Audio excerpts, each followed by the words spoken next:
There is an island in Indonesia where something ancient lives. Something that has survived for millions of years through ice ages, through mass extinctions, through everything this planet has thrown at it. The Komodo dragon, the largest lizard on Earth. A creature so powerful, so perfectly adapted, that scientists once called it essentially indestructible, and yet, on the islands of Komodo and Rinca, inside a protected national park, surrounded by rangers and researchers and international conservation teams, they are disappearing not slowly, not quietly.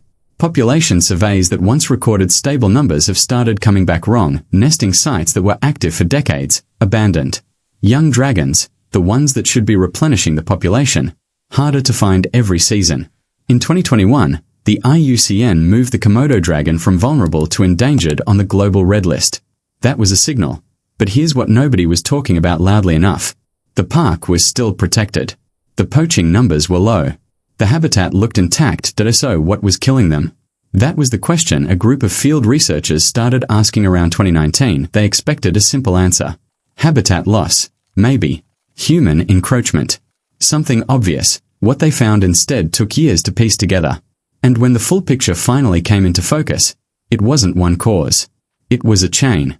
A slow, invisible chain, built from rising temperatures, collapsing prey populations, and a set of human decisions that seemed completely reasonable at the time. This is the story of how one of the world's most iconic predators began losing its grip on survival, and why almost no one saw it coming. Komodo National Park was supposed to be a success story. Established in 1980, recognized as a UNESCO World Heritage Site, protected by Indonesian law, international funding, and decades of conservation effort. On paper, it was working. Ranger patrols ran daily. Tourist numbers were monitored carefully. Poaching cases were rare and prosecuted hard.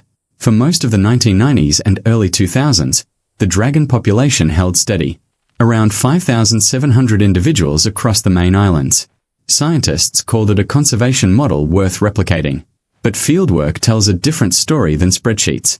Dr. Ahmad Arifayandi, a reptile ecologist based in Indonesia, had been monitoring Komodo populations on the ground for years. Not from offices.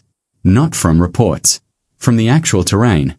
Rocky hillsides, dry riverbeds, dense coastal scrub. And maybe the nesting grounds were being disrupted. Komodo dragons are particular about where they lay eggs. They prefer specific soil conditions, specific slopes, specific levels of sun exposure. Survey teams were sent to map every known nesting site on Komodo and Rinca Islands. What they found was unexpected. The nesting sites were physically intact. The soil composition hadn't changed dramatically. The locations that had produced clutches for decades were still there, still accessible. But something had changed in the surrounding environment. The vegetation patterns around nesting zones had shifted. Slowly. Subtly.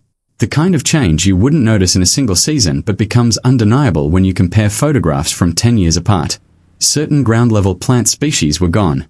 Others had taken over. That detail seemed minor at first. One junior researcher on the team, a field biologist named Hendra Gunawan, flagged it in an internal report. He suggested it might be connected to changes in the deer and wild pig populations, the primary prey of adult Komodo dragons. His supervisor noted it, then moved on to other priorities. That was a mistake. Because Hendra had just touched the edge of the real answer without knowing it. The deer were disappearing too. Not as dramatically as the juvenile dragons, but the numbers were trending in the wrong direction. Timor deer, the main prey species inside the park, had been declining quietly for years. Rangers had noticed it. A few researchers had logged it. But it was treated as a secondary concern, a background variable. Nobody had connected it directly to the dragon collapse, until a wildlife ecologist named Rudy Sohartono pulled the long-term data and laid it out side by side. Dragon juvenile decline. Deer population decline. Same time frame. Same islands. Moving in the same direction, almost in parallel. The relationship made biological sense. A Komodo dragon needs to eat.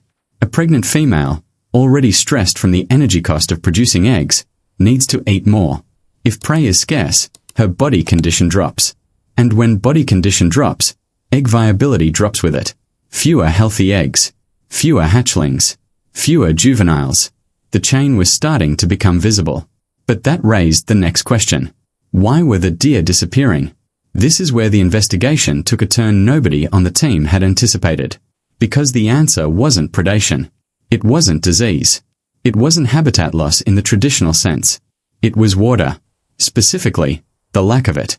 Rainfall data from the past 2 decades showed a steady, measurable reduction in wet season duration across the Lesser Sunda Islands. The dry seasons were getting longer. The freshwater sources the deer depended on were shrinking. Stressed deer move. They shift range. They avoid open ground. And when the deer moved, they moved away from the core dragon territories. But here's what made no sense at all. The dragons weren't following them. A predator that doesn't follow its prey. That made no ecological sense. Komodo dragons are not passive hunters. They are patient, yes. But they are also highly mobile when they need to be.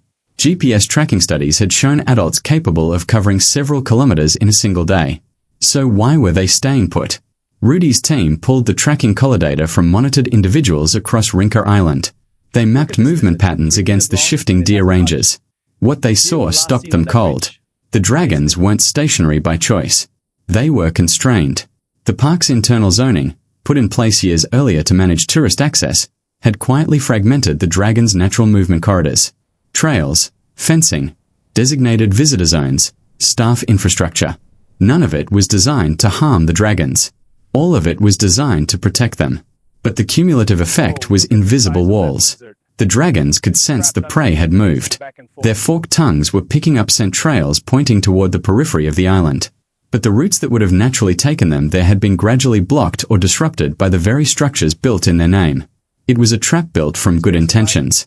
And it got worse. A ranger named Fajar Kazuma, who had worked the southern sector of Rinka for 11 years, reported something in his field log that had been filed and forgotten. He had documented multiple adult dragons repeatedly approaching the same corridor boundary and turning back. Not once. Not twice. Dozens of times over several seasons. They knew where the food was. They just couldn't reach it. But that still didn't explain one final detail that had been sitting in the data, unexamined, since the very beginning. The unexamined detail was the temperature data. Specifically, ground temperature. Komodo dragons are ectotherms. Their body heat comes entirely from their environment. They regulate everything, digestion, reproduction, immune function, through external warmth.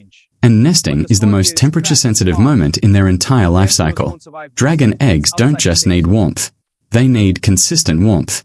A narrow band of soil temperature maintained across the full 8-month incubation period. Too hot, embryos die. Too variable, development fails. A researcher named Bayu Priambodo had been quietly collecting soil temperature readings from active and abandoned nesting sites for 3 years. Nobody had asked him to cross-reference his data with the hatchling decline numbers.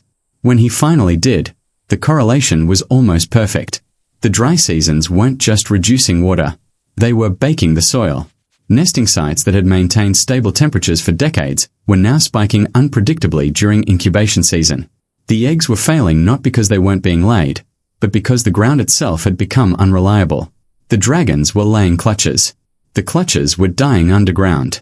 Silently. Invisibly. No hatchlings meant no juveniles. No juveniles meant no next generation.